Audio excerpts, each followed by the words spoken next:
High বন্ধুরা, কেমন আছেন সবাই? আশা করি সবাই ভালো আছেন। আমার হাতে যেটা দেখতে পাচ্ছেন এটা একটা ওষুধ, বায়োটিমাইক। এই ওষুধটা এখন দেব। এই ওষুধটা এখন 18 মিলি 1 গ্রাম 16 লিটার পানিতে মিশ্রণ করব।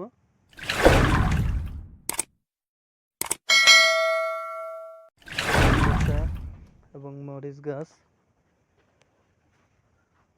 ও টমেটো, এই 3 আইটেমে এখন ওষুধ স্প্রে করব। দেখতেছেন সবাই কি সুন্দর টমেটো ধরছে। মরিচ গাছে ফুল আইছে কেবল, আপনারা দেখতে পাচ্ছেন মরিচ গাছে কেবল ফুল আইছে। ও বেগুন গাছে বেগুন আইছে, সুন্দর সুন্দর ফুল আইছে, বেগুন ধরছে। এই পুরাটা এখন এই দাওয়াই দেখতে পাচ্ছেন ওষুধ দিচ্ছি। এভাবে পুরোটা গাছে আমি ওষুধ দিয়ে দেব। বন্ধুরা দেখতে পাচ্ছেন ওষুধের ড্রাম আমার কান্দে। এখন আমি ওষুধ দেব।